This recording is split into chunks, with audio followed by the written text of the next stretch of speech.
Coming in at number 5, we have Padre Hotel. The Padre Hotel, located in Bakersfield, has a reputation for being a terrifying place to stay. Many admit they were skeptical at first, but the hotel lived up to the paranormal stories. The hotel was first opened in 1928. Since then, it's seen many tragedies take place within its walls. The local archives hold many stories of those who have lost their lives there. These guests now haunt the hotel, leaving behind signs that they still stay here to this day.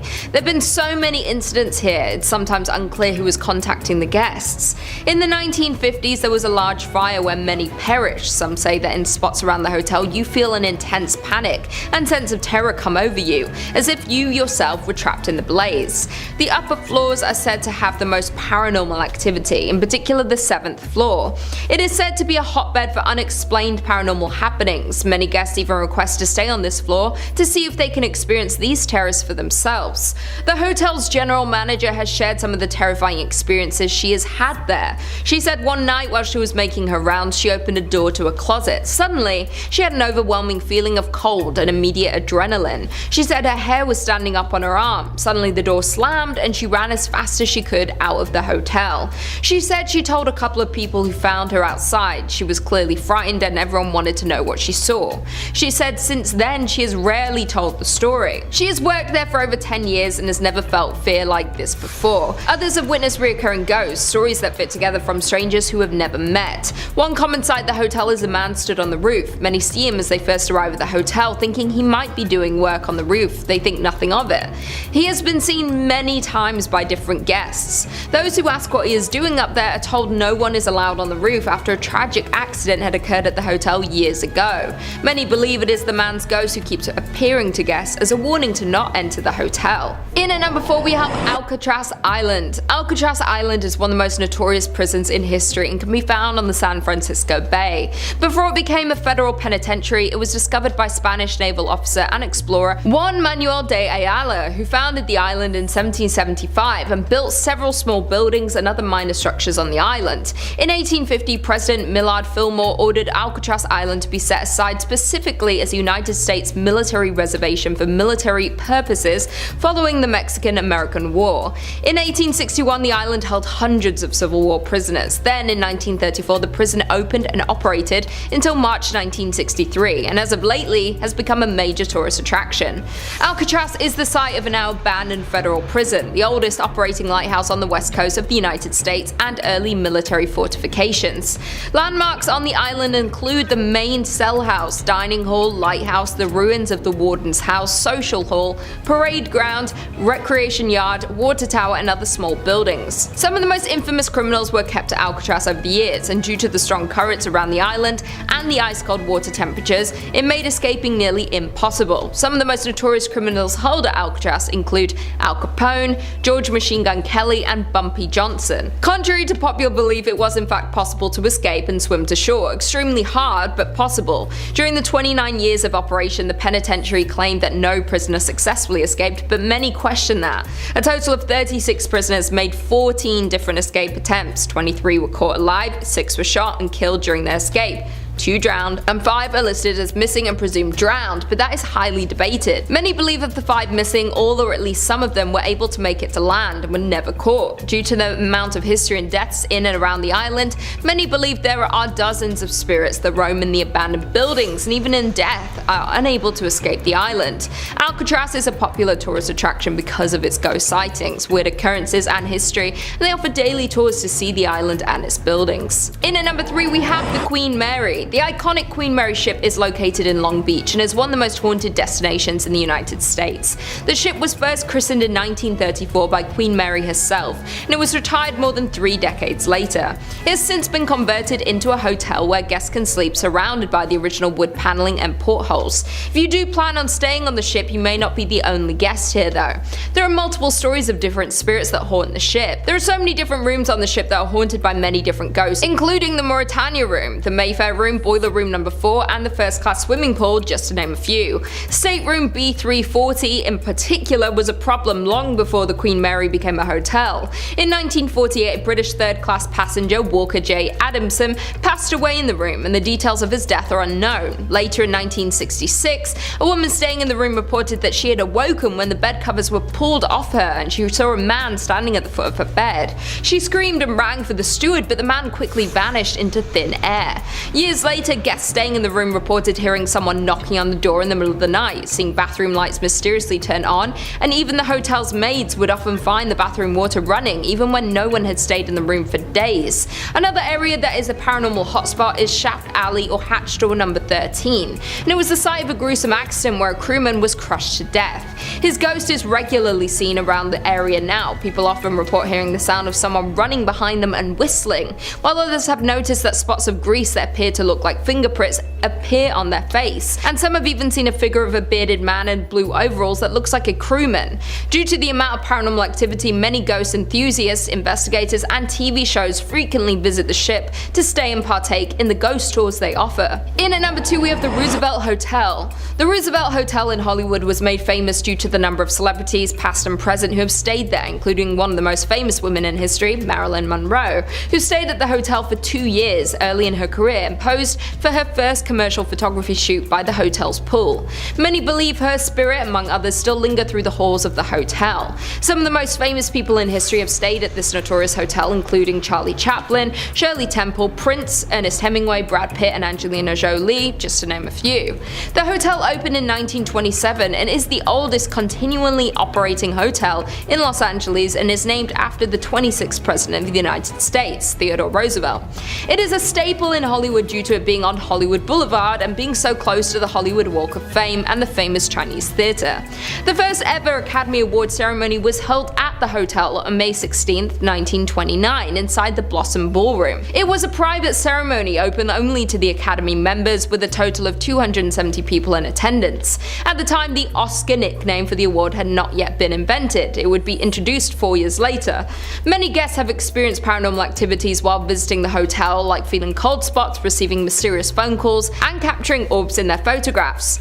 There are many rumors of hauntings and ghosts at the hotel involving celebrities who have previously stayed there, like Montgomery Clift, Carol Lombard, and Errol Flynn. Other stories involve a little girl in a blue dress named Caroline that have been seen by multiple hotel guests and employees. Montgomery Clift's spirit has been blamed for patting guests' shoulders and watching the maids who clean his old room, 928, where he stayed for a total of 3 months while filming From Here to Eternity. Carol Lombard has also been spotted floating around the upper floors. The most famous spirit of the hotel is, of course, Marilyn Monroe. Many people believe she still roams the hotel and can be found in her old room, 1200, and many have witnessed her ghostly figure in the mirror. This hotel is both famous and notorious, and if you're brave enough, you can stay in these celebrities' old rooms. And finally, in at number 1 we have the Cecil Hotel. The Cecil Hotel in downtown Los Angeles has been known by many to be a haunted hotel, but gained massive media and global attention when the popular Netflix documentary came out regarding the disappearance of Elisa Lam, who went missing while staying at the hotel. The case was extremely mysterious and made many question the sinister background of this notorious hotel. The hotel was built in 1924 as a destination for business travelers and tourists. It flourished throughout the 1940s, but saw a decline as the nearby Skid Row became extremely overpopulated and drugs and crime ran rapid. As many as 10,000 homeless people lived within a 4-mile radius from the hotel. For decades, this hotel had a reputation for violence and death due to the number of mysterious cases that have happened throughout the years at the Cecil. The first documented case of someone taking their own life occurred in 1927 when Percy Cook shot himself while inside his hotel room after failing to reconcile with his wife and child. The next one occurred in 1931, and more happened throughout the 1940s and 50s. Not only have many people taken their own life in this hotel, but many unresolved murders and mysterious deaths have also happened here. Many people believe all these occurrences make this one of the most haunted places in California due to all the souls still roaming around the hotel. One of the most famous true crime cases is that of the Black Dahlia, and it was confirmed in 2015 that Elizabeth Short was seen drinking at the Cecil's bar in the days before her notorious and unsolved murder in 1947. In the 1980s, the hotel had been the residence residence of one of the most famous serial killers of all time, Richard Ramirez, nicknamed the Night Stalker.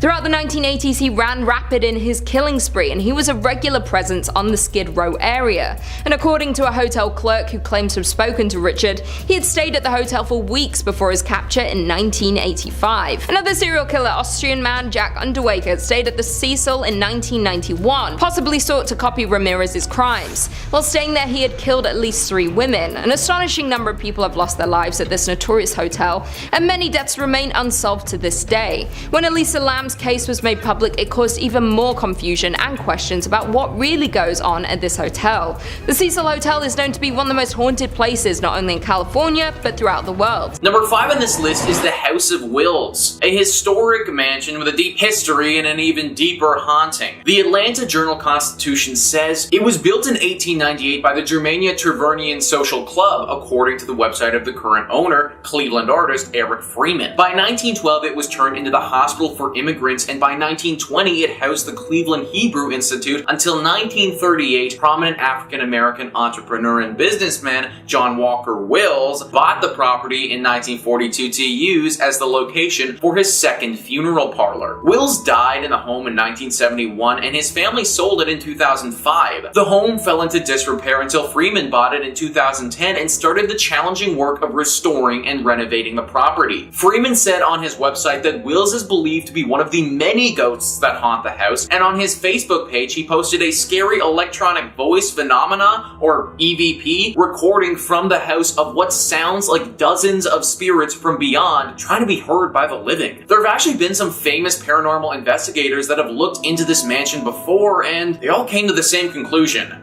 It's haunted. A swirling mist will occasionally appear in the mansion, followed by stark temperature changes and a horribly foreboding sensation. Visitors who've stayed at this mansion for extended periods of time say that the visit changed them, that they're sort of constantly on alert after that stay, as if they're hyper aware all of the time. Unless you're trying to feel anxious literally all of the time, I'd book another place to stay if I was you. Number 4 on this list is the Cely Rose House. This house is located in the Malabar Farm State Park, which is in Richland County. To this day, it's still a working farm, which is kind of shocking considering the horrible tragedy that occurred here many years ago. Cely Rose is actually the name of a person, a young girl who lived in the late 1800s. This girl wasn't innocent and sweet as the stereotypical farm gal is.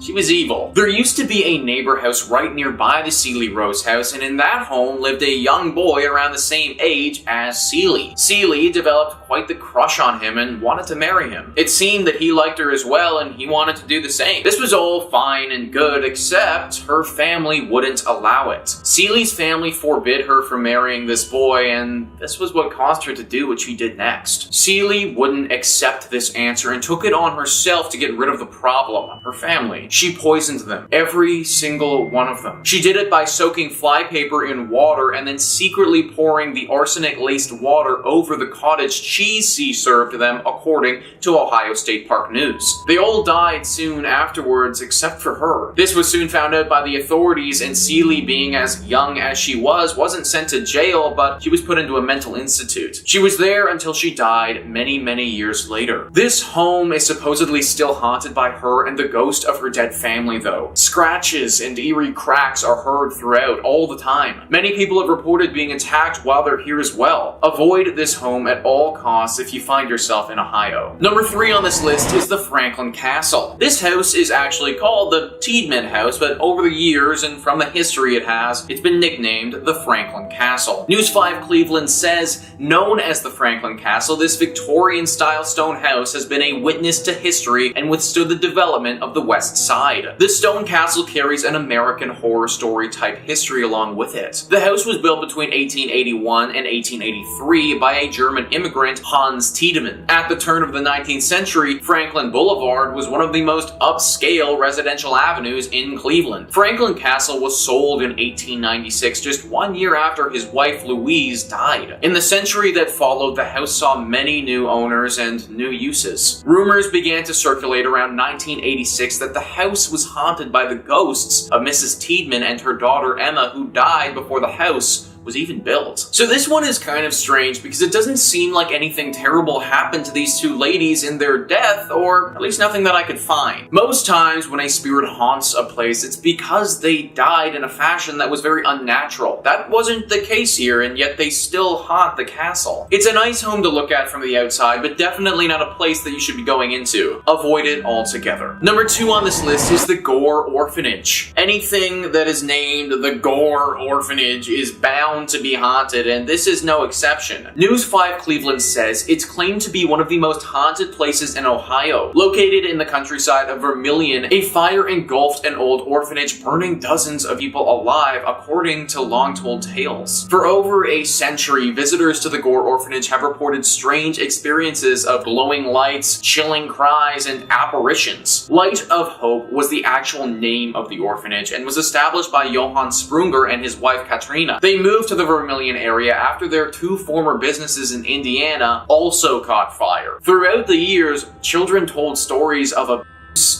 neglect, and slave labor conditions. In 1909, an investigation was conducted, but because the state had no laws or regulations pertaining to orphanages, nothing could formally be done to prosecute the couple. While there's no proof that any deaths actually did occur, there's still little doubt about its reputation for being one of the most haunted areas in Ohio. So not only did this place suffer a horrible tragedy where several people passed away during a massive blaze, but prior to that even happening, there seemed to be so many human rights violations going on. I have no idea how back in the day the state wouldn't have had any laws pertaining to orphanages, but it just shows how back then these operations and children were so neglected. Because of all this tragedy and just general sadness, we have what stands today, a horribly haunted, abandoned old orphanage. Now this is on the list of places not to go, and that's because it is actually very dangerous to do so. The ghosts here are upset, and interacting with them will be a huge strain on your mind. However, if you are feeling strong enough, then I actually do encourage you to go. The only way these spirits will finally find peace is if they finally get the attention from the public that they deserve, something that clearly this place didn't get while it was in operation. And finally, number 1 on this list is the Ohio State Reformatory. This is one of the most famous spots in all of Ohio. It got the public's attention when it was used as the filming location for the famous movie Shawshank Redemption. It also got the public's attention though when it was claimed to be one of the most haunted spots in the entire state. The Atlanta Journal-Constitution says workers laid the cornerstone on what was known as the intermediate prison between the Boys Industrial School in Lancaster and the Ohio State Penitentiary in Columbus for nonviolent offenders on November 4th, 1886, according to the Mansfield News Journal. The building was used as an operational prison for 94 years until 1981, and during that time there was a good deal of violence, death, and disease. It's not surprising in the least to find out that this place is haunted. Visitors have reported seeing shadows, hearing strange noises and conversations, and experiencing feelings of anger, dread, and sadness. In 1948, the Reformatory's farm boss, his wife, and his daughter were kidnapped and killed by 2 enraged parolees outside the prison's walls. But the building itself is believed to be haunted by the ghost of Arthur Lewis Glattack, the superintendent at the prison from 1935 until 1959, and his wife, Helen. The warden's wife died from an accidental shooting, and several years later, the warden died from a heart attack, according to the Preservation Society. The couple's disembodied voices have been heard in the prison's old superintendent's office. A boy is also believed to haunt the basement, where he was reportedly beaten to death, according to the website Mysterious Heartland. So, yeah, I think it's pretty clear by all of this that this place is not the sort of spot you want to be visiting anytime soon. The amount of violence that this location would have seen is just truly abhorrent, and I'm actually surprised that they were able to get through the entire filming of the Shawshank Redemption without some serious ghostly interventions. Maybe it's because they had Morgan Freeman in the movie and, well,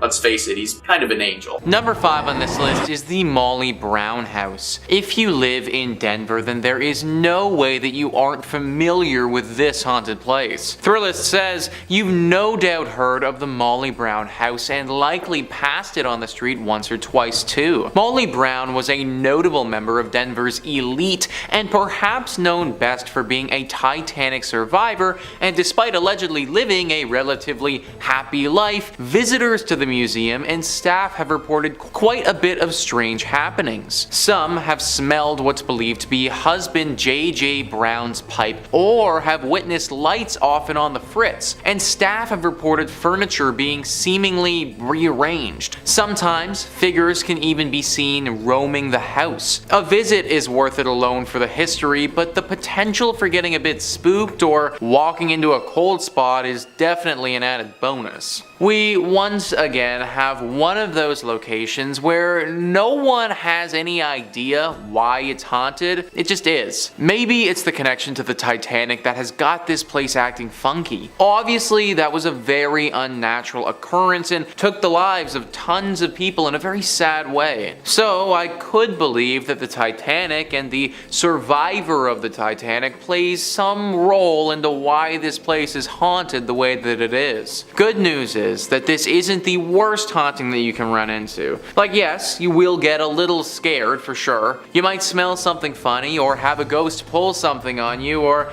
even maybe have small valuables go missing. But ultimately, you probably shouldn't be dragged to the underworld here by some shadow demon or anything like that. So I guess if you were to visit any place on this list, then this one wouldn't be the worst. Just be prepared for what's coming, because if you aren't, then it could leave you with some serious mental trauma. Number 4 on this list is Phantom Canyon Road. You need to be very careful on this road because there is a good chance you could suffer a serious crash if you aren't. Thrillist says a haunted road is one thing, but a haunted road in Colorado means you're likely on the edge of a mountain and at some serious elevation. Phantom Canyon Road is a detour off the Gold Belt Tour byway connecting Cripple Creek and Florence, and was originally the railroad for that route. As you drive along, you can clearly see the ghost towns of Wilbur, Adelaide, and Glenbrook, and legend has it that the reason for Phantom Canyon's name is credited to sightings of a man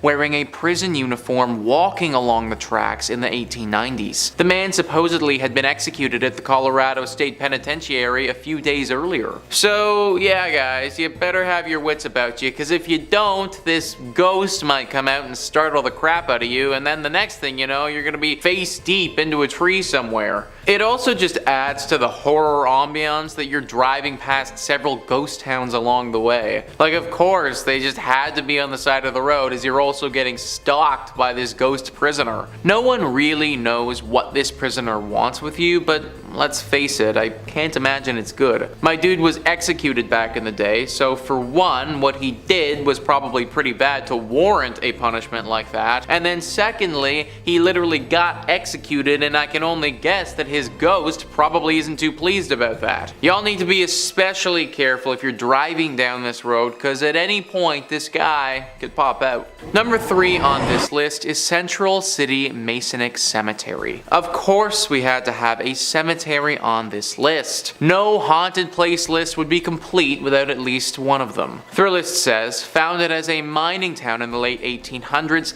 Central City is now known as a destination for those looking to head to the hills for a gambling fix in the casinos that now dot the area. But one thing hasn't changed. The woman in black who twice a year appears in this hilltop cemetery above the town. Known as the Columbine Lady, she comes to visit the grave of John Cameron, a prominent former resident of Central City who died in 1884. Some believe she is his fiancée, appearing to leave flowers for her lost love on November 1st, the anniversary of Cameron's death, and April 5th, a date for which the significance remains a mystery, much like the woman herself. This place is safe to go to if, of course, you do not go during these times. She's been coming for a long time, and anyone who tried to interfere with her has had to pay the price. Now, people kind of suspect that she was in a relationship with John Cameron, but there's also another theory. Many people think that John actually wronged her in his life, and that this woman in black comes twice a year to double check that John is still dead and hasn't come back to life by some means. Pretty scary tale for sure, one that you probably don't want to get involved with. Number 2 on this list is the Broadmoor. Located in Colorado Springs, this hotel would be freaking awesome if it wasn't so haunted. haunted. Thrillist says this sprawling 5-star hotel has a lot to offer for anyone seeking a relaxing and indulgent getaway. But along with the golf course, spa, and nearby zoo, there's one feature you won't find in any brochure. Staff and guests alike have reported the presence of a woman, often in the penthouse where Julia Penrose, co-founder of the property, once lived. While not confirmed, Penrose's death is said to have been surrounded by a strange occurrence in which she went missing and was later found, confused and shaking in the woods nearby with no memory of how she got there. She passed away a week later, and perhaps her spirit remains, watching over the property and seeking answers about her own mysterious death. Now I am wondering, man, how did Penrose die? Like, this whole story feels like a movie or something like that. I truly think somebody needs to get in here and investigate what the heck happened here. Because, like, should we be scared of the region because this is gonna happen again? Was Julia doing something specific before she disappeared, and should we avoid doing that thing? There are just so many questions that need to be answered here, and sadly I can't do it from the comfort of Toronto. That being said, I'm also not trying to end up like Julia, and therefore will be leaving this job to somebody far more qualified. And finally, number 1 on this list is the Highlands Ranch Mansion. A truly picturesque mansion, one that's been standing for over 100 years and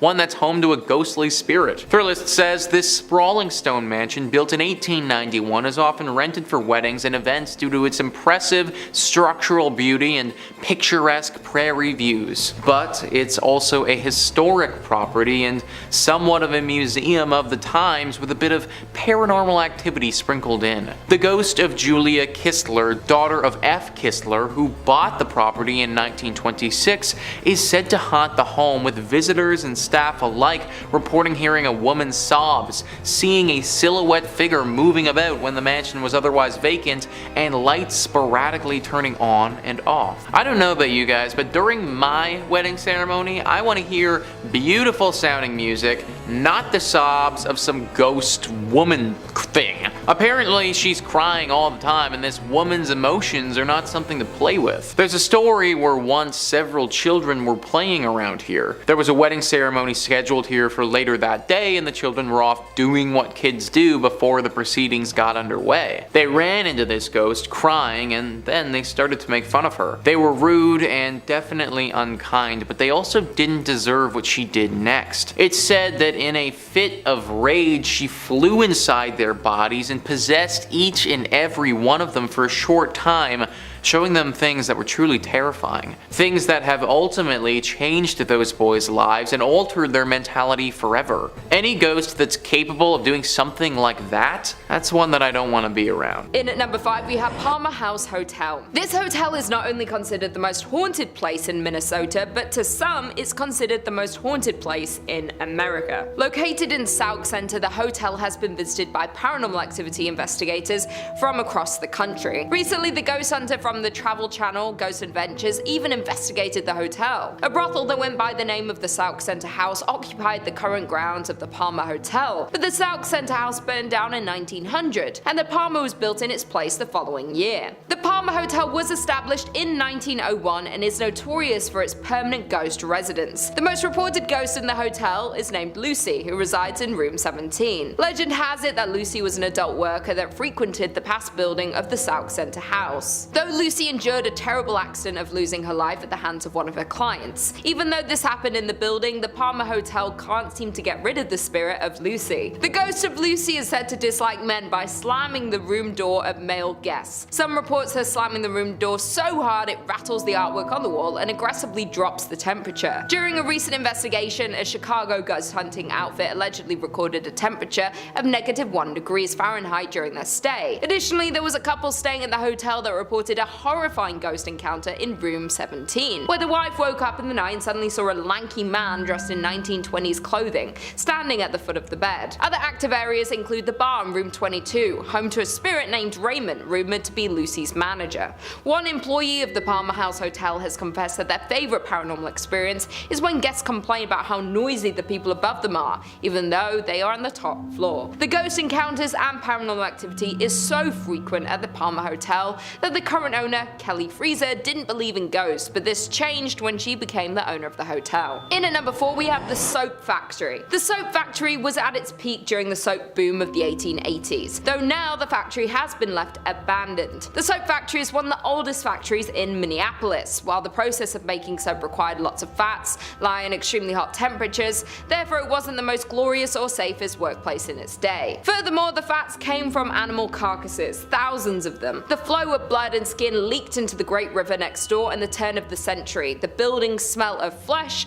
made it a hot spot for stray dogs that the city paid to be rounded up and sent to the end of their life. If that's not creepy enough, there are legends regarding malpractice taking place at the factory, with animal fats from local restaurants taken to be made into soap. And there were also rumours of child labour at the factory, but whatever you choose to believe, there is no denying that the site contains negative energy. Now the basement of the abandoned factory is used for haunted tours. The tour is so scary in fact that guests have to sign a waiver and have to be 18 to go on the tour. In at number 3 we have First Avenue. Located in downtown Minneapolis, the building, which is now home to this nightclub, has a rounded front, is painted black, and has white stars on its sidewalls with the names of many of the musical talents who have done shows in one of these 3 event rooms found inside. Before it was famous for being a nightclub, the First Avenue was a Greyhound depot. The First Avenue legend has to do with the building's former self, the Great Art Deco Greyhound Bus Center that opened on 7th Street in 1937. The story goes that a young woman went to the station to meet her boyfriend who was returning home from World War II. When she was informed that he had died in combat, she ran into the restroom and ended her life due to heartbreak. In recent years, multiple First Avenue staffers have reported seeing a ghost in the washroom. The ghost has been reportedly described as a woman always in a green army jacket and sometimes seen dancing at the club along with other ghosts. Legend says that many homeless people died in the bus station as well, and they can be seen dancing with the women. There have been reports of another spirit haunting the nightclub. The staffers nicknamed this spirit Slippy, while this particular ghost is said to make a balloon appear from nowhere which then floats up and down the staircase on its own. Dave Schrader, paranormal investigator, visited First Avenue to assess the paranormal activity in the building multiple times and has concluded that the building is indeed haunted by many spirits, indicating that the record room is the most active area of the site. While DJs that have played at the venue have reported frequently hearing strange noises through their headphones such as growls, voices and screams, other performers report their equipment being pushed off stage with no explanation. In at number 2 we have Schmid Brewery. Schmid Brewery became the largest in Minnesota by 1860, producing 1,200 barrels annually and shipping them as far south as Tennessee. It was restructured as the St. Paul Brewing Company in 1898 before being sold to Jacob Schmidt soon after in 1900. Since its opening in 1884, many ghost hunters have visited the Schmid Brewery to experience some of the many rumored paranormal activities. The brewery has been the site of many constant unexplainable instances, from fires to people losing their lives to terrible accidents. This place has seen a lot of scary sights. While the victims of these events linger around to haunt the grounds of the brewery, even though the building is now used as an artist's loft, that doesn't take away the scary history of the Schmid Brewery. While most of the ghosts that haunt the grounds of the old brewery have to do with ordinary brewery workers dying in terrible accidents, in 1896 2 workers lost their lives in an explosion. Furthermore, in 1902 a worker fell down an unmarked elevator shaft. Additionally, in 1904 Matthew Kohler, a worker whose job was to light gas lamps in the brewery, lost his life from inhaling flames. Schmid Brewery has been a St. Paul haunt since 1855 for more than a couple of reasons, when owner Jacob Schmidt took down the original North Star Brewery sign,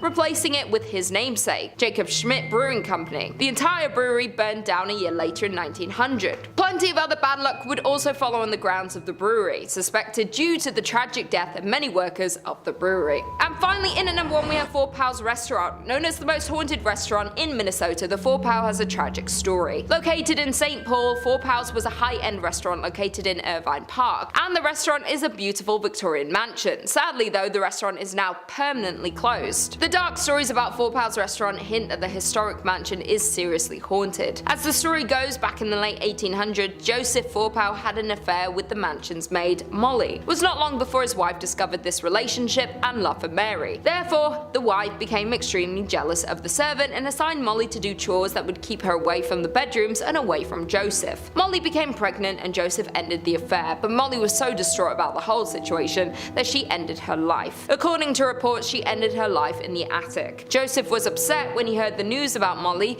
that he figured he could not stay in the house where his beloved died. One day he went out for a walk and ended his life as well. Since then, restaurant guests and employees have reported creepy sightings of a woman dressed in 1800s attire, lights turning off and on by themselves, and strange noises coming from the attic. In one case, the disturbances were so chaotic that it led to an investigation by the St. Paul police, whose canine dog refused to enter the attic. It is said that Joseph and Molly both haunt Four Pals, but many guests have said Molly is more active spirit. People say they have seen the two walking around the dining area, but Molly bangs on walls and smashes glasses. Some people say they can smell her lavender perfume. That being said, Mr. Four Pal is also sometimes seen, and his ghost has been reported wearing a dark waistcoat, silk vest, pinstripe trousers, and a derby hat. He can be seen going to the basement, at which time the lights flicker and shuffling noises are heard. He roams the house and has been caught on film many times. The former staff of the restaurant have also reported on many occasions when they would go floor by floor turning off lights as they closed down for the night. Then when the staff members get in their cars to leave, they'll notice the top floor light is on. Nevertheless, if the restaurant is haunted, the story of Mr. Four Pal and Molly is one of the most devastating to date. Coming in at number 5, we have Hotel Park Central. Located on Central Avenue in Albuquerque, you'll find Hotel Park Central. The original building was constructed in 1924 and served as a hospital. It was then purchased in the 1980s and transformed into a mental health hospital. However, in 2010, a major renovation occurred with a $21 million investment, and it became the luxury hotel that we know today. The hauntings in this building date back to the time it served as a hospital. Patients would report seeing apparitions, hearing voices, seeing objects move, and feeling the presence of other beings when nobody was there. As well, when it was a mental hospital, it was known by patients and workers that on the top floor on the right wing, there is a ghost of a woman that likes to watch people in the hallways. Patients also reported having their bed sheets pulled off them in the middle of the night.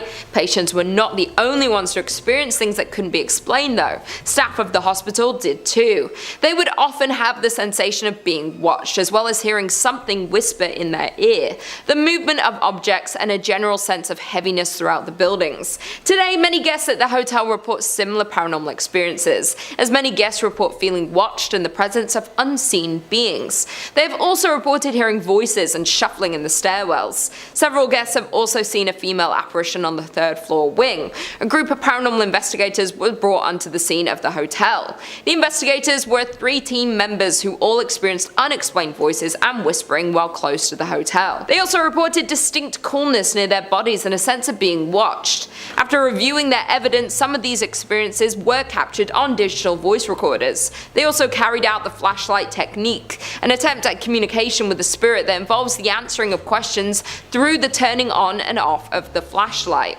This was a success, with several responses captured on video. In at number 4, we have the St. James Hotel. Built in 1972 by Henry Lambert, the St. James Hotel was established. Found in Cimarron, New Mexico, the hotel is known to be one of the most haunted places in America. The St. James Hotel is said to remain host to several restless spirits. Both the owners and the hotel guests will tell you that many unexplained events haunt it. Several psychics have visited the hotel and specifically identified 3 spirits and many others who passed through to relive their experiences. The hotel's second floor is the most active, with stories of cold spots and the smell of cigar smoke lingering in the halls. A prior manager commented about the spirits that linger in the hotel and said, "You never see them, but you do feel and hear them."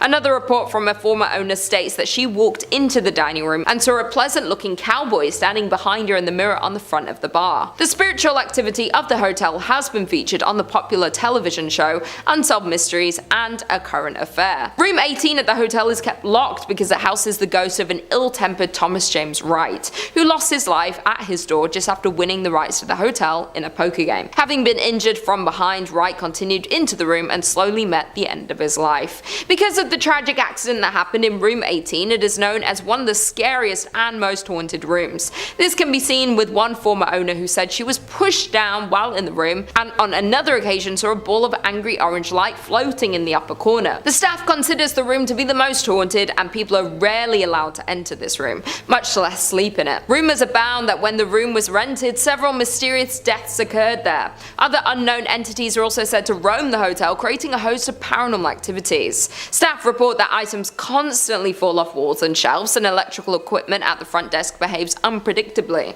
Others have reported cold spots throughout the historic inn, lights that seem seemingly turn on by themselves, feelings of being watched by unseen eyes, and cameras that cease to work inside the hotel strangely returning to normal after leaving St. James. In at number 3 we have Kimo Theater. Built in 1927, this grand palace of a theater certainly is a masterpiece of Pablo Deco fused with Art Deco.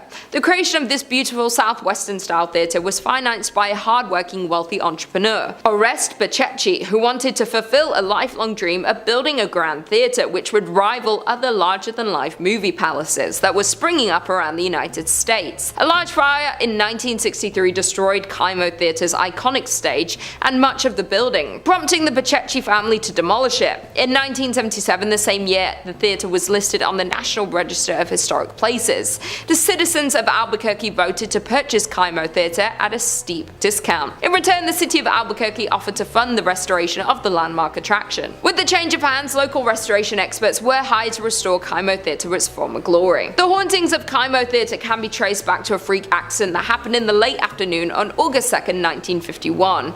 Back then, hundreds of moviegoers were in Kimo Theater to catch the latest films. Without warning, a water heater located in the theater's lobby exploded, sending scalding hot steam and plaster into the air. A total of 8 people were injured in the accident, including one person losing their life, Bobby Darnell. Since then, the theater is said to be haunted by the ghost of Bobby. Performers and staff of Kimo Theater have all reported strange and unexplainable activities happening in the theater. In particular, donuts placed backstage for performers would often go missing. To appease the spirit of Bobby, an altar was erected beneath the stairs to the dressing rooms. Toys, sweets, and donuts would be placed before every major performance to ensure the success of each show. Those who didn't would face a disastrous performance. Kimo Theater's technical manager Dennis Potter recounted an incident in December 1986 when the donuts were removed by Andrew Shear, director of A Christmas Carol, just minutes before the first show. It did not take long before the disaster occurred. Electrical cables fell, lights exploded, doors on the set opened without warning, and performers had forgotten their lines.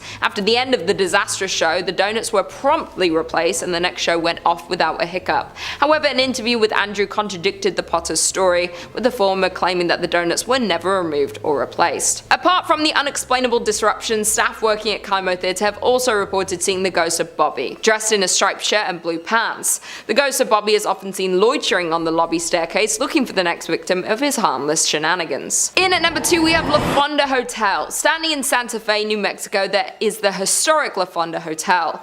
Over the years, the hotel was destroyed and rebuilt several times over. In 1821, when Captain William Becknell blazed the path of what would become known as the Santa Fe Trail, he stayed at a La Fonda where the trail terminated at the town central plaza.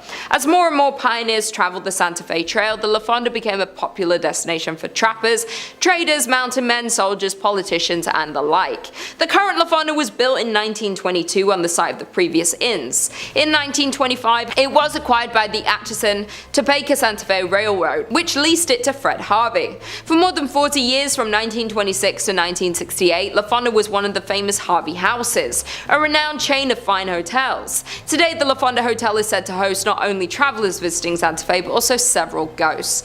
Some people believe that the Honorable Judge Slough continues to walk its hallways. However, more often reported is the ghost of the distraught salesman who jumped into the well after losing all of his company's money. The hotel's dining room, called the La Plazuela, is situated directly over the old well, and both guests and staff alike have reported the sight of a ghostly figure that walks to the center of the room, then seemingly jumps into the floor and disappears. Other reported phenomena include a ghost that haunts the Santa Fe room, as well as a spirit that walks the hallways near the La Terraza, a restaurant located on the east side of the hotel's 3rd floor. In the 1970s, a ghost reportedly called the front desk to complain that someone was walking up and down the hallway in front of his room. When an employee was sent to investigate, he saw a tall man in a long black coat disappear into a stairwell. However, when he followed him to the stairs, there was no sign of the mysterious visitor. And finally, in at number 1, we have the Luna Mansion. The Luna Mansion in Los Lunas, New Mexico is known for one thing, and it's its ghost stories. Over the years, the Luna Mansion in Los Lunas has gained a reputation as being haunted.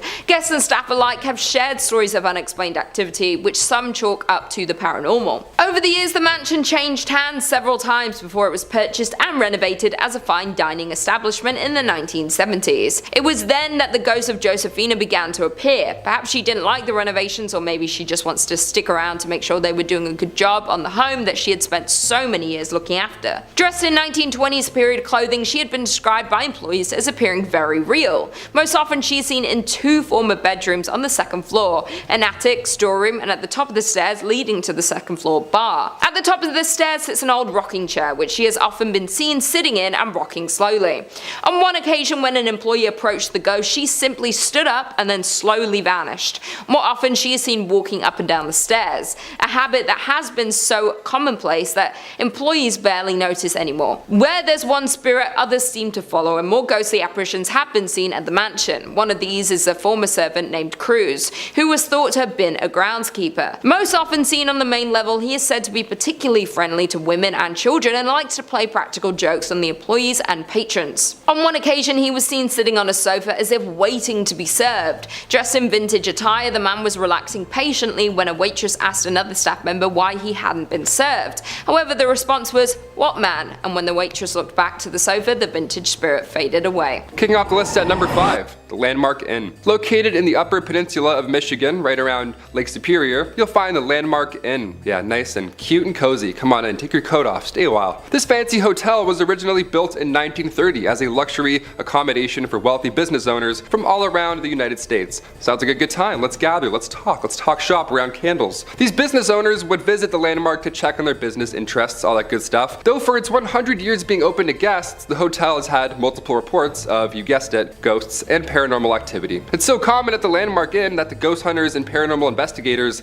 they make trips out to the hotel quite often just to check in and be like, hey, how's it going? And they put on their gadgets and they just check in on them. They can rely on them. The hotel's 6th floor is home to one of the saddest stories the hotel has ever seen. This story takes place in the 1930s when the hotel was a new, lively social and cultural center in town. The story revolves around a ship worker who fell in love with a local librarian and conducted their love affair in the Lilac Room. Yeah, of all places, of course. Let's go meet the Lilac Room.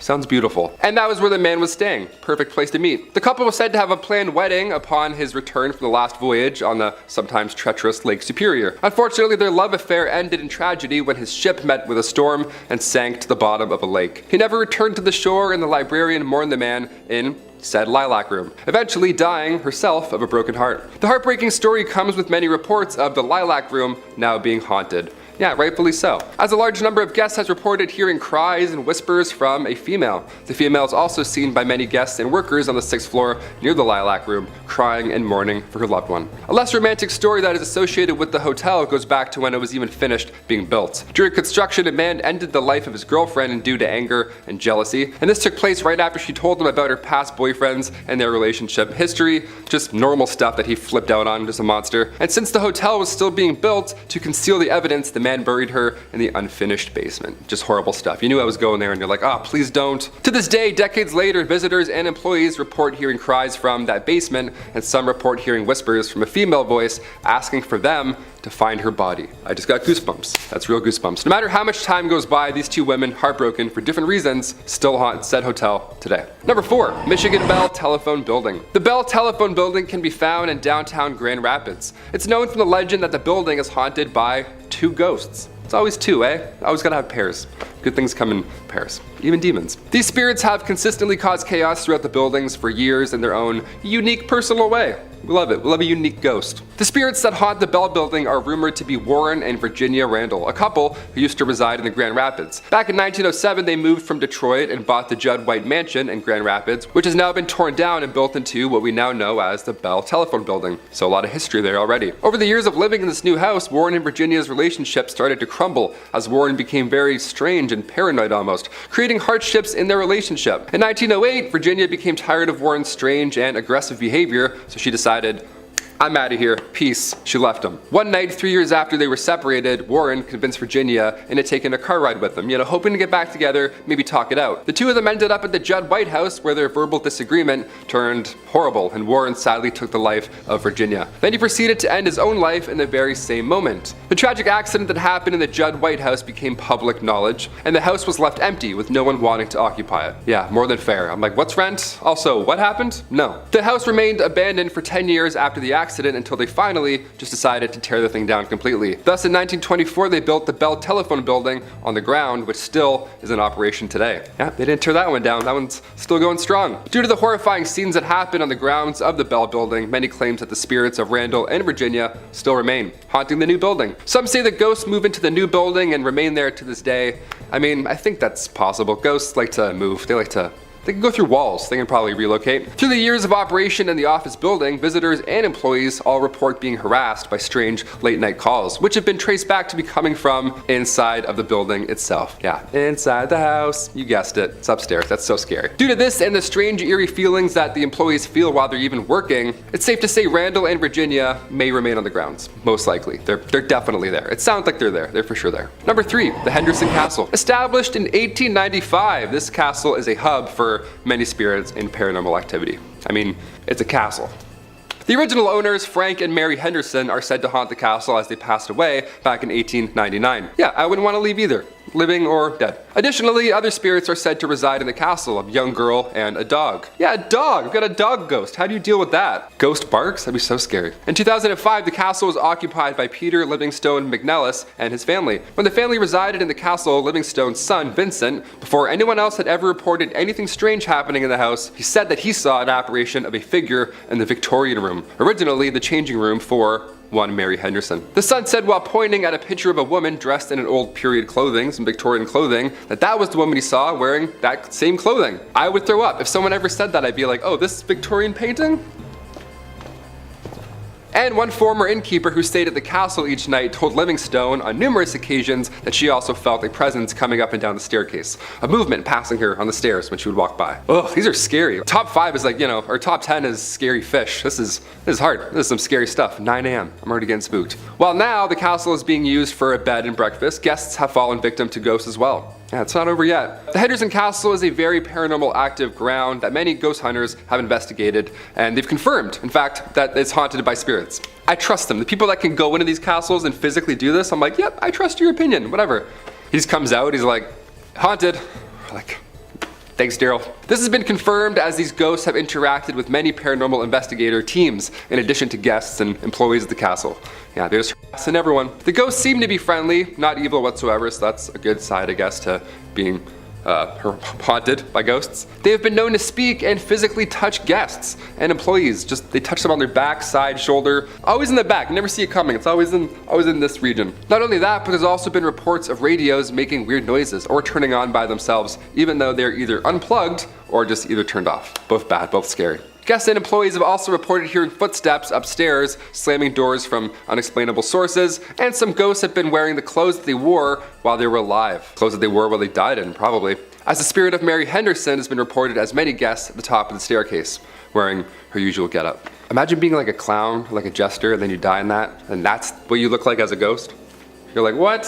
I was doing a mascot gig. I don't look like a shark forever. Number 2, Allegan Lodge. The old Allegan Elk Lodge was built in 1909. It was used as a psychiatric and TB hospital until its closure in 1948. The lodge was a former hospital that was frequented by mobster Al Capone, and one that many say is haunted by at least 7 different ghosts. Yeah, you thought 2 was bad. Add 5 more. Now we got 7 ghosts. And it's currently on the auction block in Allegan. If you have a lot of money and bravery, there you go. While the structure was originally built by physician John Robinson in 1909, somewhere in the 1920s, it was sold to a doctor from the Chicago area who had allegedly had underworld ties. That's a great doctor. That's just who you want working on your pancreas. Brought pancreas back today. The facility was supposedly frequented by mafia figures such as Al Capone, the Prohibition-era Chicago mob boss, and his men. Yeah, well, they needed medical attention or when they simply needed to get away from Chicago, this is where they'd go. The old Elks Lodge, Al Capone. He's like, oh, it's cozy. They have great soup.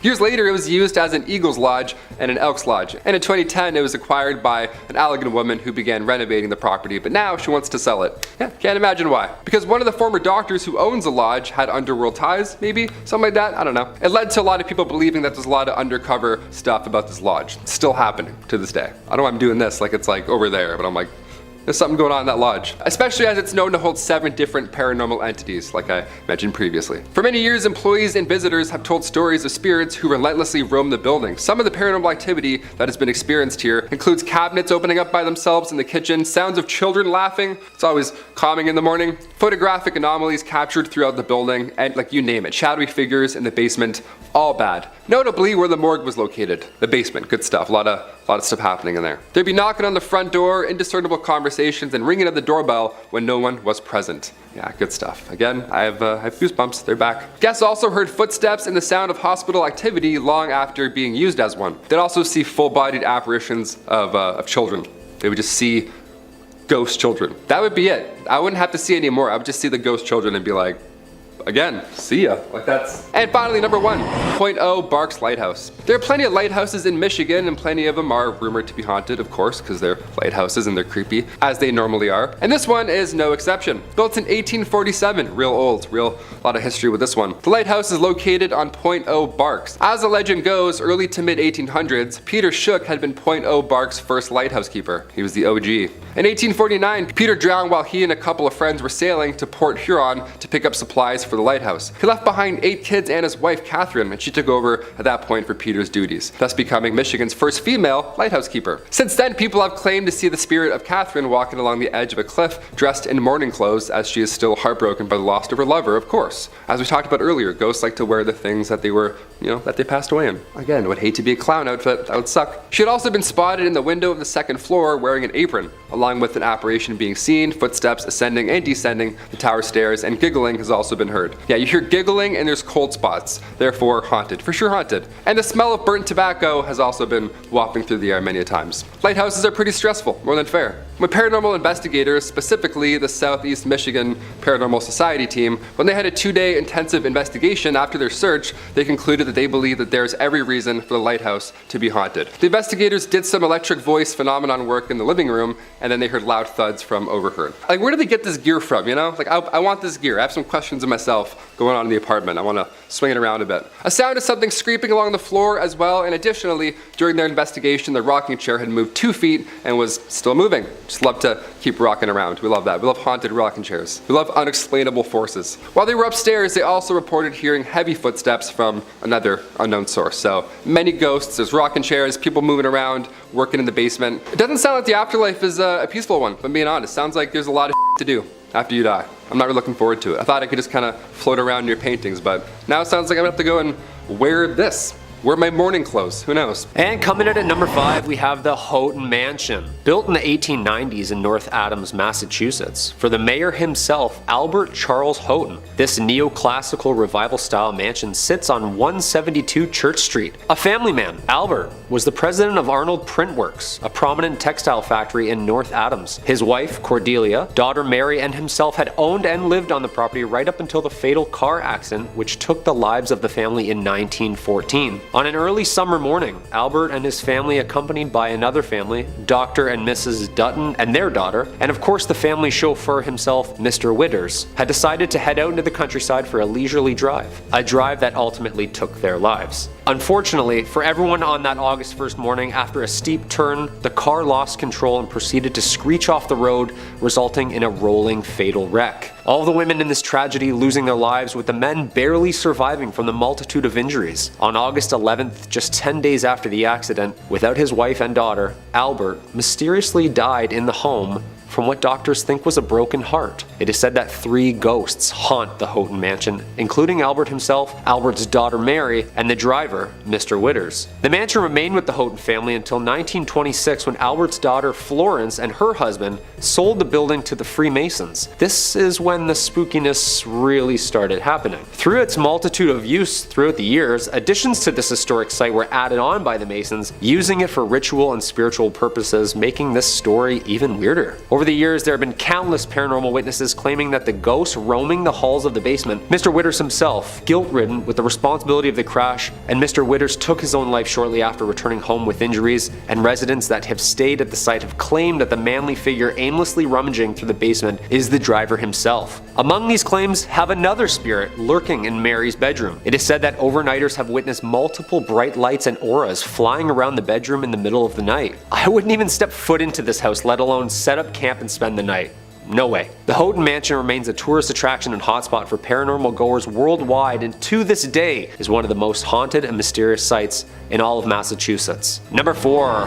The Husk Tunnel. The Husk Tunnel, from the Algonquin word place of stones and the Mohawk word forbidden, is a 4.75-mile active railroad tunnel in western Massachusetts that passes through the Husk Range, an extension of Vermont's Green Mountains, and runs from Deerfield River in the town of Florida to the city of North Adams. The construction began in 1815 and ending in 1875 with a budget of $2 million, at the time the largest tunnel ever constructed, and it was later the result of taking lives of over 200 men during its construction entirety, earning it the nickname from locals, the Bloody Pit. This haunted, barren, 5-mile, completely enclosed stretch was subject to multiple accidents and deaths over the years, giving the tunnel its haunting history and reputation of being cursed itself. With the word forbidden, did the Mohawks know something that the workers didn't? Essentially, this cold, underground, pitch-black hole became one of America's strangest grave sites, resulting in everything from mysterious gas leaks, dynamite explosions, roofs collapsing, and even mechanic failures resulting in a mass flood. For the past decades, there have been numerous paranormal activity witnesses who have documented strange events, from police officers to the freight conductors themselves. Some of the reports over the last 100 years included numerous farmers and wagons ending up in different areas of the railroad, missing hours of time. The farmers had claimed that when spending time around the railroad and its tracks, that memory and confusion would always set in. Some residents have claimed that they have even been chased out of the tunnel by an unexpected freight train chugging along aggressively through the tunnel like a bat out of hell, and then vanishing. Numerous ghostly figures resembling workers roam the dark tunnel, and if that isn't scary enough, some people, including hearing the echoes and screams of even the workers who were buried alive under the rock, still holding their tools, or even seeing ghostly figures in pumping chambers where numerous men tirelessly making rafts not to drown. The Husk Tunnel remains one of the most visited and haunted places, marking it just one of the sites you'll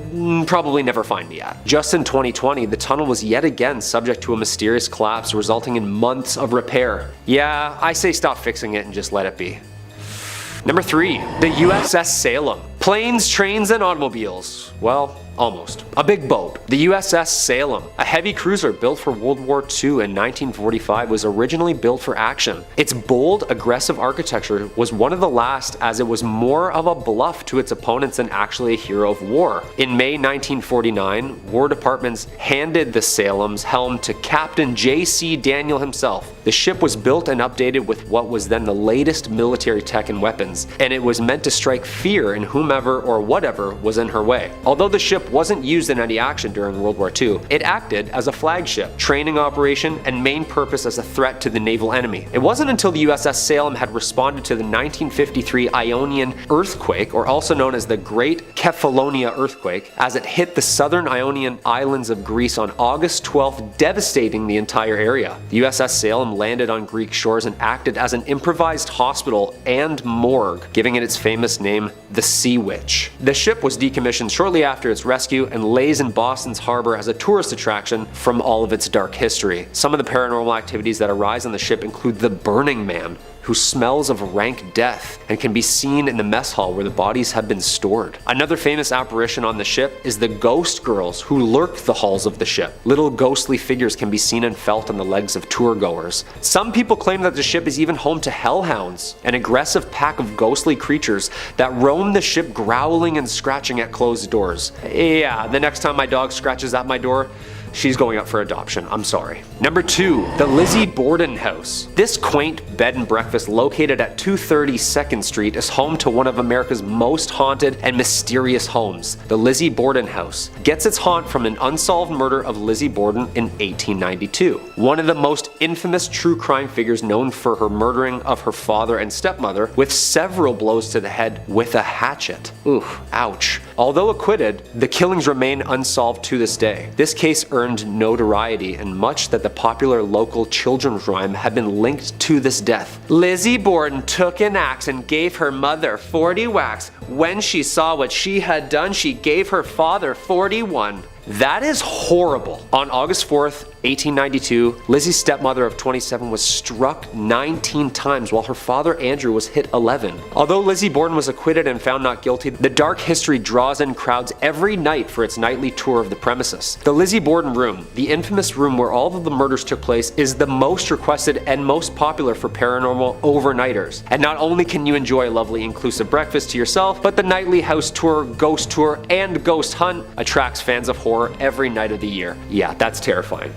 And there's a jingle to it. I don't like that at all. And coming in at number 1, the Salem Witch Trials. We can't talk about haunted places in Massachusetts if we're not going to bring up the witch trials. And I'm not talking about Sabrina the Teenage Witches, or anything of cute of that nature. These famously documented witch trials need no introduction, and unfortunately lays way to one of the most horrific events based in truth. The site of mass hysteria and hangings of supposed witches took place here and occurred in colonial Massachusetts between 1692 and 1693. More than 200 people were accused of practicing witchcraft, or better known back then as the devil's magic, and 20 were ultimately executed. Eventually, the colony admitted the trials were a mistake and compensated the families of those convicted. Okay, yeah, sorry. I just thought when you sneezed, you didn't say bless you, so I already don't like you, so I figured you were a witch. I'm really sorry. Since then, the story of the trials has become famous in paranoia and injustice, and it continues to baffle researchers to this day. We all know the famous play written by American playwright Arthur Miller in 1953, The Crucible, depicting the mass hysteria and drama during these trials. This was the perfect time if you didn't like someone that a strategic and untimely sinister accusation led to the demise of thy neighbor. I saw Sarah Good with the devil. I saw Goody Osborne with the devil. Who else don't I like? I saw Bridget Bishop with the devil. Abigail. End of Act 1. Since the start of the trials and hysteria in North America, other European countries shortly followed with their own mass witch hunts, resulting in somewhere between 40,000 and 60,000 tried and executed for witchcraft. That's a lot of broomsticks. The Salem Witch Trials of Salem, Massachusetts, still one of the world's biggest hotspots for mystery and paranormal story. In at number 5 we have Whispers Estate. The Whispers Estate was built around 1894, and between 1899 and 1901 is when Dr. George and Sarah White moved in. George was a successful physician and ran his practice from their home. The two adopted many orphaned children, and unfortunately several passed away in the house over the years. Some of the children they took in were troubled. Many of them passed away in the bedrooms and other areas of the home, and even some of Dr. White's patients have been said to have also passed while in the home. Dr. White practiced in the home for over 25 years, so it's probable but unknown how many over the years had passed in the home. In the early 2000s, the home underwent renovations and a lot of bizarre activity began. Many claim that lights would flicker on and off, footsteps would be heard stomping around on the second floor, and as time went on, the activity escalated. To this day, people reserve time to come and experience all this paranormal activity, and are encouraged to write down any experiences they had while in the home, and these accounts are posted to the Whispers Estate's official Facebook page. You can go through the page and find creepy photos people have taken that show demonic figures, ghost-like creatures, and even orbs. It's also pretty common for the guests to be scratched up by unseen fingernails or touched by an unseen hand. The estate earned the Whispers moniker after the numerous guests that experienced somebody whispering in their ear, somebody they couldn't see. Due to the amount of people who have passed at the home in its early days, it's like there are a number of different spirits that haunt the estate to this day. The Whispers Estate is known as the 4th most haunted house in the United States, but many who have visited believe it to be the most haunted house in the entire country. In at number 4 we have Rhodes Hotel. The Rhodes Hotel was established in 1893 and was named after the first owners, Clara and Newton Rhodes. The youngest child in the Rhodes family, Everett, passed in one of the second-story bedrooms after contracting tuberculosis at 18 years old. Soon after their daughter's death, Newton unfortunately died, and it's believed he had died inside of the house. After Newton's passing, Clara turned the house into a dual brothel and speakeasy. It's said that one of the ladies of the night, Sarah, still haunts her bedroom tucked behind the stairs on the second floor. After Clara's death, the family home was opened as a hotel in the late 1800s and was meant to house those flocking to East Central Indiana during the natural gas boom. It's even believed that John Dillinger and Al Capone stopped at the hotel for a stay after hitching a ride on a train to Indiana. Not only did the family pass in their home, but a preacher by the name of Lester Poor supposedly hanged himself in the attic during the time when the home was converted to a hotel. But many believe his death could have been a murder. Due to the hotel's rich history, many many locals and visitors have experienced paranormal activity, and everyone in the town knew that many spirits that passed in the building still haunt it to this day. The hotel closed its doors in 1937 and the property remained in the Rhodes family hands but sat empty for more than 30 years. The hotel and its contents were eventually auctioned off and it landed on the National Register of Historic Places,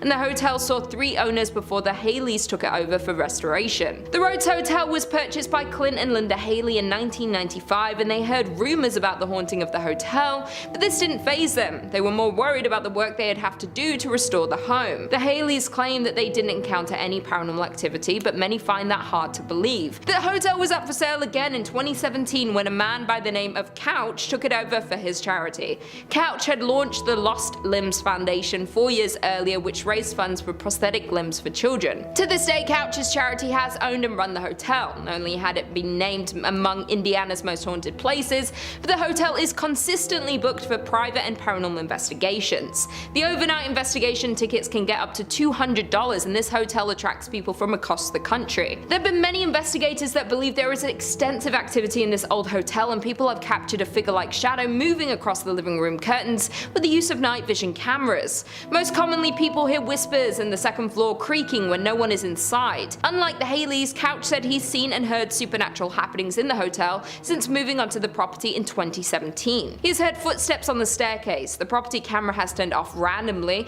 and picked up voices before the footage flickers back on. Once, while hosting an investigation, Couch said he witnessed one of many Victorian dolls left behind from a previous owner jump off of its chair. In at number 3 we have Avon Bridge. The Avon Bridge is known to be haunted by almost every local living in the area. It is a massive trip-arch railroad trestle spinning a rural road over White Lick Creek. The bridge is a fascinating landmark in Hendricks County with lots of legends and history surrounding it, some more sinister than others. There are a few historical facts about the bridge that we do know. It was built in 1906 off County Road 625, was designed by W.M. Dunn, and is still used today. Many haunted stories surround this bridge and the area surrounding it. One story claims that a mother had been walking on the tracks and fell to her death. The mother's wailing could be heard when you drive under the bridge. It's common for many locals to honk when driving under the bridge in an effort to muffle her screams. Another story is that a drunk rail worker slipped during construction and was buried alive in the wet cement. The tale is that when a train goes over the bridge, people claim to still hear his moaning. Many locals say that if you go near the bridge at night, you will hear moaning and can see a ghostly figure of a ghost, or even 2 or 3 at a time. If you're traveling near the bridge on a hot summer day, you may be witness to the ghost tears streaming down the concrete. Many people don't even refer to it as the Avon Bridge. It's often called the Haunted Avon Bridge because of the number of accounts of ghost sightings and constant sounds of the moans and screams heard from the ghosts that haunt the bridge. In at number 2 we have James Allison Mansion. The James Allison Mansion was built for James Allison, and it was a dream home, done in a grand design and style that exhibited James's wealth and importance. James was an important figure in the auto and plane industry, greatly helping in the development of cars and airplanes. He founded the Presto Light Company, which produced the first efficient headlight for early automobiles, and was a founding partner in Carl Fisher's Indianapolis Motor Speedway. He also started Allison Engineering Company, which evolved and transformed into an aircraft engine make known today as the Allison division of Rolls-Royce. James purchased the 65-acre estate, and he and his wife Sarah built this glorious mansion, starting construction in 1911 and finishing in 1913. The massive home had an elevator, a billiard room, an indoor pool in the basement, a breakfast room, a library, a grand kitchen, and even pumped-in ice water. 15 years after the Allisons built their forever home, James then fell in love with his secretary, and he divorced his wife Sarah in 1928. Only a month later, James married this former employee, Lucille Musset. However, James contracted a fatal case of pneumonia and died shortly after marrying his second wife at the age of 56. In 1936, the estate went up for sale, and that same year it was bought by Sisters of St. Francis of Oldenburg. The former Allison home became a home for the college's library, administrative offices, classrooms, and sleeping quarters for the sisters. There have been many things seen and heard throughout the years since it became a college. There was a girl who had drowned in the pool in the basement, and James's untimely death death in the home, both people could be haunting this mansion to this day. It's said that people who pass through a sudden accident or a bout of illness, sometimes their spirits hang around, perhaps unaware that they have died or not wanting to accept their deaths, and this is the case for both the little girl and James. The entity of a little girl is often seen throughout the mansion. There are strange cries that are heard from the basement, in the attic, and objects seem to move by themselves and can completely disappear. There is another entity seen and could possibly be more than one, and they like to take keys and objects and move them to odd places. The library in particular is often completely rearranged, like the books and furniture. And finally, in at number 1 we have French Lick Springs Hotel. Nestled in the small resort town of French Lick sits the massive French Lick Springs Hotel. This legendary hotel was constructed in 1845 and is a crown jewel of the southern Indiana town, but there's more to this resort than meets the eye. This Indiana hotel is known to be one of the most haunted places in the state. Thomas Taggart was a mayor at the time and purchased the hotel in 1888. After purchasing the hotel, he added luxurious furnishings, marble floors, and built 2 championship golf courses. During this time, Taggart became the Democratic National Chairman, and the hotel became the unofficial headquarters of the Democratic National Party. In 1931, Franklin Roosevelt visited the hotel because of its Democratic standing and won the presidency a mere year later. Over the years, the hotel and the work Taggart put into it made it one of the most prominent hotels in the area, and even ran the West Baden Springs Hotel out of the business. Unfortunately, in 1916, Taggart passed away, but according to local legend, his spirit has never left the building. Taggart died in 1916, but that hasn't stopped rumors of sightings of this famous hotel owner. Guests and employees frequently encounter strange and paranormal activity throughout the hotel, and they believe it is caused by Taggart himself. Many spot his ghostly figure near the service elevator and can pick up a strong scent of pipe tobacco. Others claim they witnessed his spirit riding down the hallway on a horse and making noise inside the ballroom. Some hear noises and others encounter his ghost, though usually both don't occur at the same time. Not only is Taggart's ghost living in the hotel, but there are also rumors of a former bellhop that lingers around the hotel. Many believe that he was a current employee until they saw old photos of him hanging on the wall, or were told no bellhops were on duty when people had encountered him. Employees and guests say that it's pretty hard not to encounter some sort of activity when you're in the hotel, and due to the vast amount of paranormal sightings are why it's considered by many to be the most haunted place in Indiana and one of the most haunted places in all of the United States. Number 5 on this list is the Seelbach Hotel. Seelbach Hotel is located in the heart of Louisville and has been there for quite some time. Virginia Travel Tips says, in 1905 the Seelbach Hotel in Louisville opened its doors. For more than a century, this exquisite historic hotel has functioned as one of Kentucky's most important historical landmarks. The hotel, on the other hand, is notorious for its ghostly activity. Patricia Wilson, the Lady in Blue, is one of the hotel's most famous sightings. She was a woman who had recently divorced her spouse and intended to meet him later at Seelbach to try and work out their differences. Unfortunately, her husband died in a car accident and never showed up. She was devastated by the loss and she died not long after that. As a result, guests notice a woman in a blue outfit strolling around the hotel. Other ghosts have been reported at the hotel, and they include a woman dressed in old, worn-out clothing who was approached by a staff member attempting to communicate with her, but then she disappeared.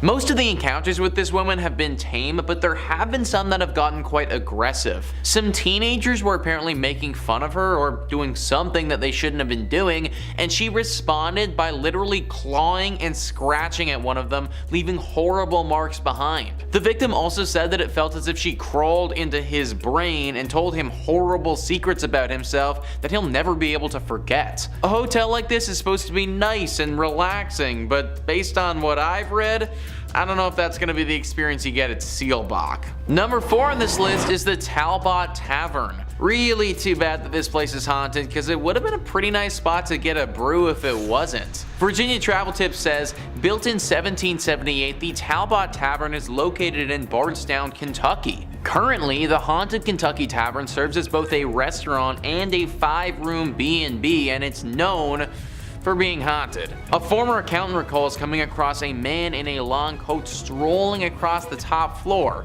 He then turned to face her and began laughing uncontrollably. Another famous hotel resident was the lady in white who forced a couple to flee the hotel in the middle of the night since she was hovering over them while sleeping. Many workers and visitors to the residence have related accounts such as orbs floating around the rooms, flashes of lights without cameras being seen, objects moving on their own, and doors opening and closing when no one's in the building. I, for one, am not trying to wake up to a ghost just hovering over me, guys. Honestly, it might give me a heart attack and, well, I'd never wake up again. This place is weird because no one really knows why it's as haunted as it is, but there's no doubt that it's teeming with paranormal energy. Pick a different place to go get a drink if you're in Kentucky. Number 3 on this list is the Kentucky State Penitentiary. We always got to include the creepy jail in one of these lists, guys, and this is Kentucky's. Virginia Travel Tips says the Kentucky State Penitentiary is situated near the Tennessee border on a sharp bend in the Cumberland River. In the 1800s, a maximum security jail was built there. It is a gorgeous place from afar, but up close, it is a death and ghost machine, according to a local author and paranormal investigator. Thousands of men have been executed in the prison's electric chair, known as Old Sparky. During his death row cell inspections in the late 1980s, a guard had a terrible incident where no one stayed. He was greeted by a prisoner who was reading the Bible. When he returned to his office, he asked about the prisoner's meal, only to discover that no one was in that cell. When he returned to the cell, he discovered that it was empty except for a small Bible on the floor. Yeah, kinda weird. More strange occurrences were recorded around the institution, with many reporting seeing a reflection of an inmate who attempted to shock them. Okay, so honestly guys, I want to take this as seriously as possible, but Old Sparky? Like, imagine dying in a thing called Old Sparky. Like, I think it's meant to electrocute people, but why does the killing chair sound so cute? Kinda sounds like something that you name your dog, not a murder weapon. Anyways, Old Sparky has certainly done its job though, and now the place is super haunted. Most of the prisons we talk about on this channel you can go visit if you like, because they're all typically abandoned. That's not the case with this one though. The Kentucky State Penitentiary is still fully operational and has tons of prisoners in it. Not only do these people have to chill in jail, but it just so happens that their jail is also haunted. Number 2 on this list is Mammoth Cave. So we actually spoke about Mammoth Cave on this channel before in our series about top 5 terrifying caves where evil awaits, so if that interests you, then go check it out. It made that list because it was super haunted, and naturally it has to make this one as well. It is, as you'd expect, located in Kentucky. It is the biggest cave in the state by far, which is why it's named Mammoth Cave. Most of the cave has been unexplored, which is kind of nuts considering we've already seen about 400 miles of it up until this point. This has been an area of interest to people for thousands of years. Back 4,000 years ago, it's believed that people used this cave to bury their dead. This was the first encounter this cavern saw of death, but it definitely wasn't the last. After the War of 1812, these caves were sold off and used as a place to mine salt. The workers of these mines were slaves and oftentimes were worked to death down there. After the salt had been mined, this place functioned as a spot for sick tuberculosis victims to go. Obviously, this created more death in this place and just contributed to what is a very haunted area now. Today, we get an array of ghostly apparitions popping up to people. Ghosts from all the way back 4,000 years ago have been seen, still lingering and clinging onto this cavern. People have seen the visions of slaves calling out for help and ghosts of sickly individuals as well. H.P. Lovecraft, one of the most famous fantasy horror writers, was inspired by this cave. Anything that inspired that guy is probably a spot that you want to avoid. And finally, number 1 on this list is Nada Tunnel. What is it about tunnels that's just so creepy? It feels like there are a few locations in the world that seem to attract paranormal activity, and tunnels are definitely right up there. Virginia Travel Tips says Nada Tunnel, also known as the Gateway to Red River Gorge, is located in Powell County, Kentucky. Works of a 1-lane tunnel on a 2-way road began in 1910 and concluded in 1911. Drills and dynamite were used to rip through the limestone rock during construction, and one worker died while attempting to dissolve a stick of frozen dynamite by placing it next to the fire, which, resulted in the dynamite exploding. As a result, the man's spirit is claimed to haunt the Kentucky Tunnel. Others allege that the location is haunted as a result of a climber who died in this region. These incidents are linked to the mythology of a green orb appearing in front of the tunnel. If you plan to enter the tunnel, keep in mind that it only fits one automobile at a time, therefore check for other car headlights before proceeding. This is one of the coolest haunted places in Kentucky for the sake of it being engulfed in nature. So it may look really cool, but the haunted nature of this spot makes me think that it should be avoided. Man, imagine literally getting blown up by a stick of dynamite. Like, that might actually be the worst. Granted, my dude did stick the dynamite literally right next to a fire, so I feel like he might have brought this one on himself a little bit. I'm not really sure how the climber would have died in this tunnel, but you gotta imagine that he screwed up if he was climbing in a tunnel. Either way, the spot is definitely riddled with these spirits, and they manifest themselves as this glowing green orb. Now, there haven't been too many reports of this thing being super dangerous, but it is definitely creepy to say the least. Locals don't really travel down this pathway for fear of the orb and what it could potentially do to them. Also, on a total side note, I just want to bring up the fact that this is a one-way tunnel on a two-lane road. Like, how dangerous is that, guys?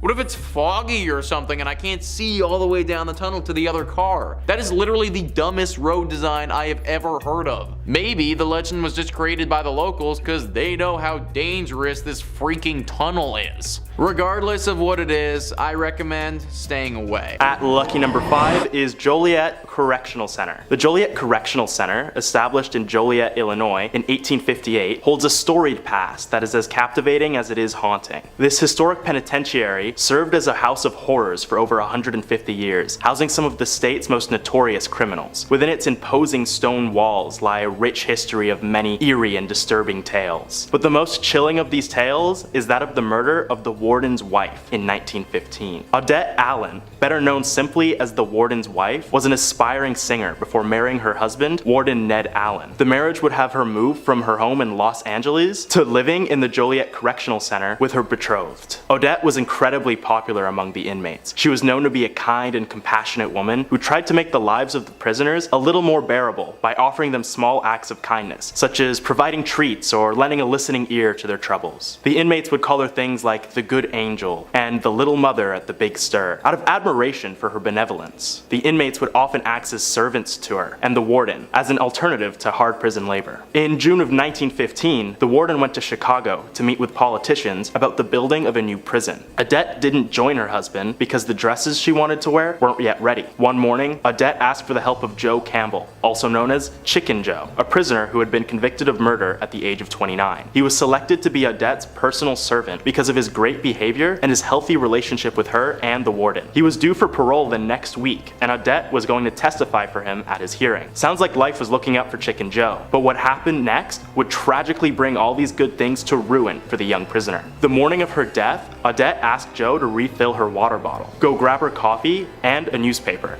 and to walk her dog. To this, Joe obliged, but then an hour later, he would return to the house with smoke coming from Odette's bedroom window. Firefighters were quick to the scene, but were not fast enough, as once they extinguished the flames, Odette's charred body was already laying still on the bed. Upon investigation, they discovered that Odette was SA'd and killed before the bed was set on fire, and suspicions immediately turned to Chicken Joe. Joe was the subject of much scrutiny from police, Illinois citizens, and even fellow prisoners. Even after adamantly pleading innocence, Joe was sentenced to death by the court, but his sentence was changed to life in prison at the last second by a sympathetic governor who believed his story. After the tragedy, strange things started happening in the prison. Many inmates and guards would report seeing or hearing Odette still wandering the halls. There have also been some cases of hearing her singing in the nearby prison cemetery. One night in the 1930s, about 5,000 people went to the cemetery armed in an attempt to vanquish the apparition, but no one could find her anywhere. Amidst the chaos, a dozen people went missing, supposed victims of the ghost, which to me is crazy. Like, at what point are you so scared of a ghost you need 5,000 people just to get rid of it? And they still didn't even find her. Just give up at that point, guys, come on. Anyway, it is said that Odette remains in the prison in order to protect her boys, the prisoners who were inspired by her kindness and honored her after death through their good behavior. Any visitor that would try to disturb her peace would incur the poltergeist's wrath. and suddenly disappear. If you were to visit the prison today, which closed in 2002 and was turned into a historical site, there's still a good chance you might come across Odette's ghost, still wandering and singing. Next up at number 4 is the Congress Plaza Hotel. Constructed in 1893 as part of the World's Columbian Exposition, the Congress Plaza Hotel has welcomed countless guests over the years, including prominent figures such as presidents, celebrities, and even infamous gangsters. Its iconic location overlooking Grant Park and Lake Michigan has made it a popular choice for visitors seeking a taste of vintage luxury. But it is the hotel's dark past and ghostly residents that have set it truly apart. One of the most well-known ghosts said to haunt the hotel is that of a ghostly presence known as the Shadow Man. His story dates back to 1900, when Captain Louis Ostheim, a war veteran haunted by the horrors of the Spanish-American War, sought refuge at the hotel on the eve of his wedding. The captain would often experience PTSD-induced night terrors and suffer from extreme anxiety and paranoia. The night of his death, he awoke suddenly after being consumed by a brutal episode. In his disoriented state, he would search for solace or an escape from his inner demons, and tragically, he took his own life. Ever since that fateful night, the spirit of Captain Ostheim has been seen walking through the Congress Plaza Hotel, appearing as a shadowy figure gliding through the halls with a haunting aura. Guests and staff have reported encountering the Shadow Man on multiple occasions, his spectral form silently following their footsteps, as if seeking some elusive connection or unfinished business. Those unlucky enough to meet the Shadow Man's gaze would begin feeling greatly distressed and having night terrors of their own, some meeting the same fate as him after the fact. As the years have passed, the legend of the Shadow Man has become deeply ingrained in the history of the Congress Plaza Hotel, adding to its reputation as one of Illinois' most haunted locations. The spirit's enigmatic presence, coupled with the tragic circumstances that led to his lingering existence, makes encounters with the Shadow Man as eerie and thought-provoking as they are dangerous. Do any of you guys see any ghosts while staying in a hotel? Leave a comment, because I feel like these days every hotel on the planet is haunted. Next, at number 3, is the Englewood Post Office. H.H. Holmes, no relation to Sherlock, was a deceptive figure who gained infamy in the late 19th century as one of America's first documented serial killers. Operating during the time of the 1893 World's Columbian Exposition in Chicago, Holmes constructed a nightmarish building with a name I'm not even allowed to say on YouTube. But for the sake of brevity, I'll call it Death Castle. Officially named the Holmes Castle or the World's Fair Hotel, Death Castle was a 3-story building located on the corner of 63rd and Wallace Street in the Englewood neighborhood of Chicago. From the outside, it looked the same as any other ordinary commercial building, complete with shops and apartments. However, its true purpose was far more sinister. Inside the castle, Holmes had constructed a labyrinth of secret passages, hidden staircases, and windowless rooms designed for his nefarious deeds. He used his magnetic charm to lure and manipulate unsuspecting victims, often young women and visitors to the World's Fair, into his deadly lair. The castle featured soundproof rooms, gas chambers, trap doors, and a chilling basement equipped with dissection tables and vats of acid. Holmes would typically seduce and swindle his victims before leading them to their deaths. Many were asphyxiated with gas, mutilated, tormented both psychologically and physically, and killed in various gruesome ways. Once they were deceased, Holmes would dispose of their bodies through the building's hidden chutes, transporting them to the basement for disposal. His exact number of victims remains a mystery, but it is believed he may have killed anywhere from 20 to 200 people during his spree. His sinister acts continued undetected for years, aided by his ability to change aliases frequently, making it difficult for authorities to track him down. Holmes' reign of terror finally came to an end when he was arrested in 1894 for an unrelated insurance fraud scheme. That castle didn't pay for itself, I guess. As investigators delved into his background, they began uncovering evidence for his horrifying crimes. On May 7th, 1986, H.H. Holmes was executed. Before his death, he confessed to 27 killings, but hinted at a much higher body count. Afterwards, the infamous Death Castle was later destroyed by a mysterious fire, and a post office was built atop the ruins. Within the Englewood post office, it is said that you can still hear the many screams of Holmes' victims. And there have been reports of those who dared venture to the basement, which survived the fire, and you can still see Holmes killing one of his 200 victims, a phantom that echoes the terrifying events that occurred over a century ago. I just got the chills. Next up,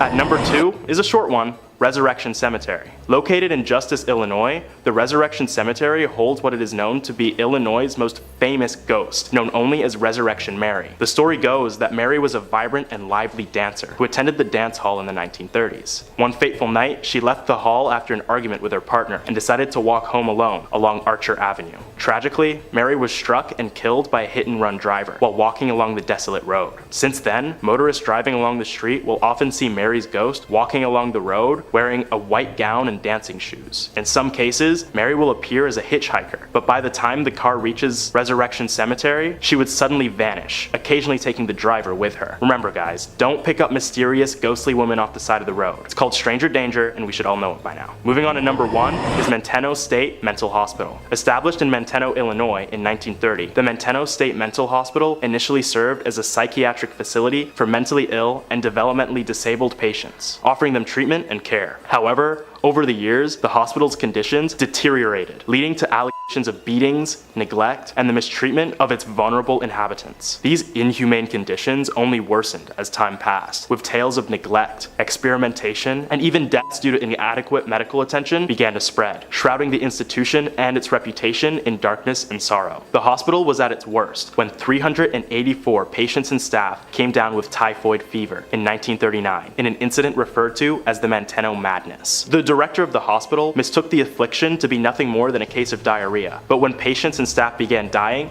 panic set in. Patients banging on windows, orderlies going missing, doctors deliberately injuring their patients. Everything that could go wrong went wrong. Those who died during the Menteno Madness would later haunt the abandoned asylum after its closure in 1985. Those who visited the old hospital would report seeing patients and doctors alike scurrying about the abandoned halls, but it was those who ventured into the tunnels beneath the hospital that were in real danger. Paranormal investigators have gone down into the tunnels in hopes of finding the rumored ghosts, but are met with a much more sinister presence. It is said that the malevolent doctors who would mistreat their patients wander the complex of tunnels, hoping to release their rage upon anyone stupid enough to enter their domain. What was once a place that healed was now a place that harmed, enthralling thrill seekers to see the mad doctors for themselves, only to pay an unfortunate price. After the repeated disappearances of ghost hunters, urban explorers, vandals, and the like, the building was demolished by Wrecking Ball in 2015 to discourage anyone from entering the haunted grounds.